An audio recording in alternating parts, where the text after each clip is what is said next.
सतयुग की स्वर्ण प्रभा में जब धर्म अपनी पूर्णता पर था, ब्रह्मांड की धड़कनें वेदों की ऋचाओं से गूंजती थीं। देवलोक में यज्ञों की अग्नि प्रज्वलित रहती, धरती पर ऋषि तपस्या में लीन रहते और आकाश गंगाएं शांत गति से विचरती थीं। ऐसा प्रतीत होता जैसे सृष्टि स्वयं भी ब्रह्मा के सामने में स्थित हो। परंतु सृष्टि का यह संतुलन शाश्वत नहीं होता, क्योंकि जहाँ धर्म है वहीं अधर्म भी उसके पीछे छाया बनकर चलता है। उसी समय अधर्म का बीज एक तपस्वी असुर की आत्मा में पनप रहा था। उसका नाम था हयग्रीव। यह कोई साधारण असुर नहीं, अपितु वह एक महाज्ञानी था जिसने वेदों का गूढ़ अर्थ आत्मसात किया था। वह जानता था कि शक्ति केवल बाहुबल से नहीं, अपितु ब्रह्मज्ञान और तप से प्राप्त होती है। इसी ज्ञान की लालसा उसे एकाकी बनाकर घने वनों में ले आई, जहां वह सहस्त्र वर्षों तक घोर तप में लीन रहा। उसकी तपस्या से दिशाएं कंपायमान हो उठीं। वनों की निस्तब्धता भंग हुई, पर्वतों की चोटी पर धुएं के बादल मंडराने लगे। देवता, जो युगों से ऐसी तपस्या के साक्षी थे, भी चौंक उठे। ब्रह्मा, जो समस्त जीवों के कर्म के स्वामी हैं, उस तप का उत्तर देने को बाध्य हुए। हयग्रीव के समक्ष प्रकट होकर ब्रह्मा बोले, तप से संतुष्ट हूँ, वर मांग हे तपस्वी। हयग्रीव ने अपनी तपस्या की पूर्णता को महसूस करते हुए कहा, हे ब्राह्मण, मुझे ऐसा वरदान दो कि मेरी मृत्यु केवल मेरे ही समान किसी हयग्रीव के हाथों हो।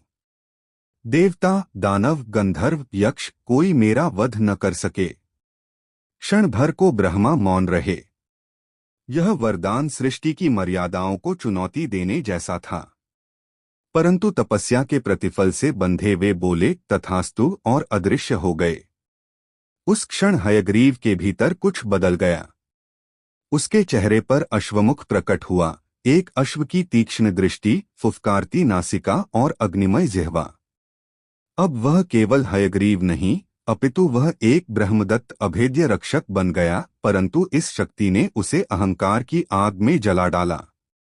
धीरे धीरे हयग्रीव ने धर्म का उपहास करना प्रारंभ किया। उसने यज्ञों को अपवित्र किया, तपस्वियों को विक्षिप्त किया, वेदों का अपहरण किया और उन्हें गहरे समुद्र में छिपा दिया। वह जानता था, जब तक वेद इस धरती से लुप्त रहेंगे, तब तक ज्ञान, धर्म और सत्य तीनों निष्क्रिय रहेंगे। अमरावती पर उसने आक्रमण किया। देवराज इंद्र को पराजित कर स्वर्ग के सिंहासन पर अधिकार किया। गंधर्वों के गीत रुक गए, अप्सराएं भय से कांपने लगीं और ऋषिमुनियों ने मौन व्रत धारण कर लिया। यज्ञों की ध्वनि थम गई, अग्नियां बुझ गईं और धरा पर अज्ञान का साया फैल गया। वेदरहित विश्व अंधकारमय हो उठा। सत्य के वटवृक्ष की शाखाएं झुकने लगीं। धर्म का स्वर मंद होने लगा। देवता असहाय होकर ब्रह्मा के पास पहुंचे और कहा, प्रभु, अधर्म अपनी पराकाष्ठा पर है। हयग्रीव ने सृष्टि की रीढ़, वेद को ही चुरा लिया है। इसका अंत केवल आप ही कर सकते हैं। ब्रह्मा चिंतित हुए। उन्होंने विष्णु से सहायता मांगी। भगवान विष्णु, जो सृष्टि के पालनकर्ता हैं, उन्होंने नेत्र बंद कर लीला का चिंतन किया। समस्या यह थी कि हयग्रीव का वध केवल किसी दूसरे हयग्रीव के द्वारा ही संभव था। इसका अर्थ था कि स्वयं विष्णु को हयग्रीव रूप में अवतरित होना होगा। यही वह क्षण था जब सृष्टि ने एक रहस्यपूर्ण गति पकड़ी। देवताओं की योजना बनी, वेदों की पुनः प्राप्ति के लिए समुद्र मंथन किया जाए। यह मंथन केवल अमृत के लिए नहीं, बल्कि वेदों को पुनः प्राप्त करने की युक्ति भी था। मंथन के लिए मंदराचल पर्वत को मथनी बनाया गया और वासुकी नाग को रस्सी। एक ओर देवगण, दूसरी ओर दानव। दोनों पक्षों ने समुद्र को मथा और अनेक दिव्य रत्न, औषधियां, कामधेनु, ऐरावत और अंततः अमृत प्रकट हुआ। परंतु मंथन की अंतर्धारा में वेदों की पुनर्प्राप्ति का बीज भी अंकुरित हुआ। समुद्र की अतल गहराइयों में छिपे वेद भगवान विष्णु को ज्ञात हो चुके थे। उन्होंने एक युक्ति रची, वे स्वयं हयग्रीव रूप में अवतरित होंगे। एक रात्रि जब आकाशगंगा अपने श्वेत पट पर चमक रही थी, विष्णु ध्यान में लीन हुए। उनका मुख अश्वमुख में परिवर्तित हुआ, आंखों में तेज, जिह्वा में ओज और हृदय में धर्म की पुनर्स्थापना की ज्वाला। वह क्षण दिव्य था जब स्वयं साक्षात विष्णु ने हयग्रीव रूप धारण किया। अब सृष्टि के पास एक उत्तर था, अधर्म के उस स्वरूप का अंत उसी के प्रतिबिंब से होना था। हयग्रीव की गुफा अंधकार से भरी थी।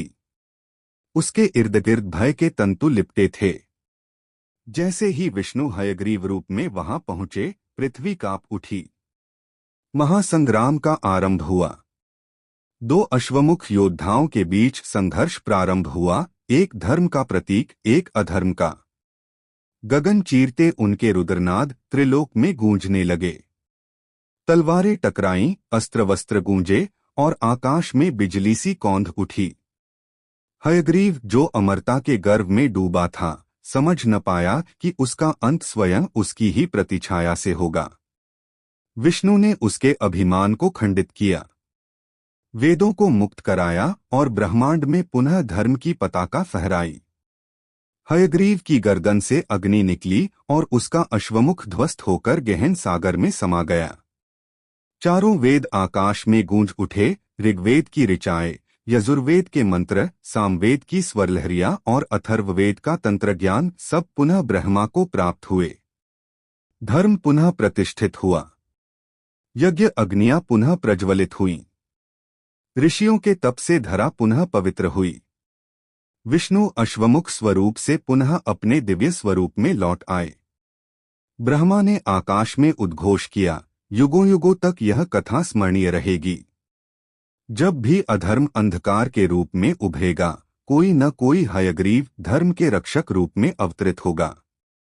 इस प्रकार हयग्रीव वध की यह कथा केवल एक असुर के अंत की नहीं, बल्कि यह संदेश है कि अधर्म चाहे जितना भी प्रबल हो जाए, सत्य और धर्म अंततः विजयी होते हैं, और यह कि ईश्वर जब भी आवश्यकता होगी उसी रूप में अवतरित होंगे, जिस रूप में अधर्म ने अपने अभेद्य आवरण को गढ़ा हो।